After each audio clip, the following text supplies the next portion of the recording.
아니 한국에도 3배짜리 레버리지 상품 있다고? 하면서 영상 클릭하셨죠? 네, 있습니다. 네, 여러분이 생각하시는 그런 건 아닙니다. 그리고 ETF가 아니라 ETN이라는 거예요. 오늘은 이 한국판 3배 레버리지는 어떤 게 있는지, 왜 나오게 됐는지, ETF랑은 뭐가 다른지, 다른 주식이나 ETF와 다르게 투자할 때 좀 조심해야 될 점은 없는지까지 3배짜리 레버리지가 이끌어준 알 수 없는 알고리즘을 타고 영상 클릭하신 여러분들과 함께 자세히 한번 들여다볼게요.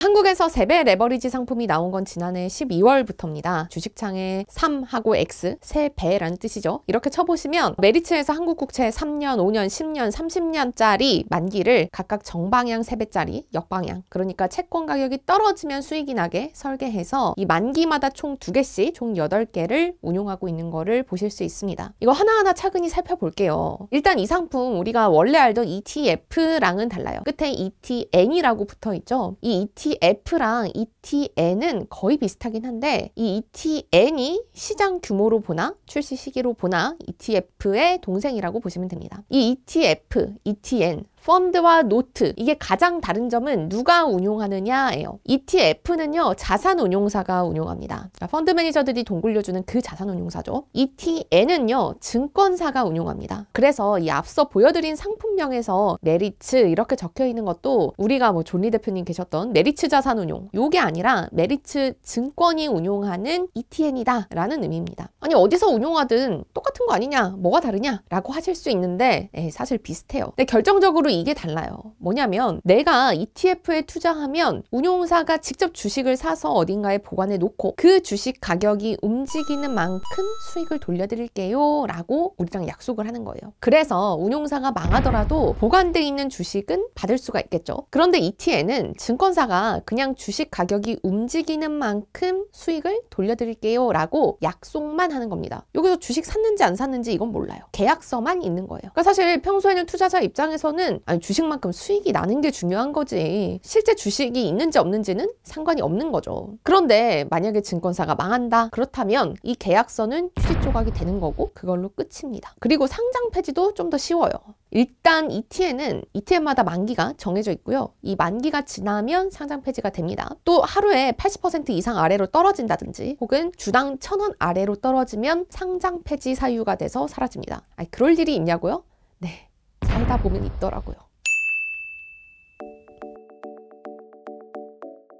여기까지 들으니까 ETF랑 ETN이 다른 것도 별로 없는 것 같고 오히려 만기도 있고 상장 폐지도 좀 더 쉽고 좀 더 불안해 보이는데 ETN 하는 사람들은 왜 그런 거지? 이렇게 생각하실 수 있는데요. 이 동생들은 본능적으로 언니, 오빠, 형, 누나 이분들과 다른 비장의 무게로 아주 부모님들의 마음을 사로잡지 않겠습니까? 이 살아남는 법을 아는 거죠. ETN도 마찬가지입니다. 이 ETF에 없는 라인업이 많아요. 예를 들면 원자재, 알루미늄, 천연가스, 철광석 이런 것들. 이 또 복잡한 옵션을 활용한 상품들 그리고 오늘 말씀드린 3배 레버리지 상품들도 이 ETN에서만 찾아볼 수가 있습니다. 이 ETN에서 3배 레버리지 상품이 나온 건 얼마 안 됐어요. 지난해 한국거래소가 ETN 시장을 좀 살린다, 상품 다양성을 좀 늘리겠다 라고 하면서 이 ETN에 한해서 그것도 변동성이 너무 커질 수도 있으니까 뭐 주식이나 다른 자산 말고 이 채권형에 대해서만 3배짜리 레버리지 상품을 낼 수 있도록 허용을 해줬거든요. 그래서 이후에 처음 나온 상품들이 이 한국 국채 레버리지 상품들이고요. 실제로 매운맛을 넘어서 캡사이신을 좋아하시는 형님, 언니들이 많이 관심을 가지고 계십니다. 레버리지 상품은 단기로만, 또 수수료도 비싸요, 장기 투자 금물 이런 얘기는 사실 너무 많이 했고 많이 들으셨죠? 식상하니까 넘어갈게요. 근데 다만 이 점은 좀 유의를 하셨으면 좋겠어요. 이 요새 만기가 긴 국채나 심지어는 이렇게 레버리지 걸린 국채 관련 상품들이 많이 나오고 또 여기에 대한 설명도 많거든요. 그러니까 가끔은 이런 설명을 할 때 국채라서 안전하다라는 이야기를 하기도 하는데 또 그렇게 생각하실 수도 있지만 이 만기가 길고 레버리지가 걸려 있을수록 주식만큼 가격이 요동칠 수 있는 게 바로 채권형 상품입니다. 그러니까 우리가 보통 채권에 투자할 때 기대하는 안정적인 장점들, 뭐 예를 들면 중간에 가격이 떨어지더라도 중간중간 이자를 받으면서 버틴다든지 만기까지 들고 있으면 원금이 보장된다든지 하는 점들을 기대하지만 이런 장기 채권 상품들이나 특히 레버리지가 걸려서 가격이 더 크게 움직이는 상품, 이런 상품들은 그런 점을 기대하기는 힘듭니다. 그러니까 나는 시장금리의 방향을 어느 정도 예상할 수 있다. 그리고 투자금보다 훨씬 많은 이익을 내고 싶고, 이건 다 그렇긴 하겠죠. 이게 중요하죠. 손해도 견딜 수 있다 라고 생각하시는 분들한테 유용한 상품일 것 같아요. 또 이 레버리지 ETF나 ETN은 관련 교육을 다 듣고 난 다음에야 투자할 수 있다. 그래서 문턱이 하나 더 있다 라는 점도 중요한 포인트고요. 정리하면 한국에도 미국의 TQ 그리고 SOXL처럼 3배짜리 매운맛 상품들이 있긴 있다. 그런데 채권형으로만 가능하고 ETN이라는 상품으로만 운용이 된다. 지난 영상에서 다룬 30년 만기 채권 ETF, 이게 불닭볶음면이라면 30년 만기에 3배짜리 레버리지까지 붙은 이런 상품들은 핵 불닭볶음면이다. 옆 친구가 핵 불닭볶음면 잘 먹는다고 나도 따라서 먹었다가는 다음날 화장실 가서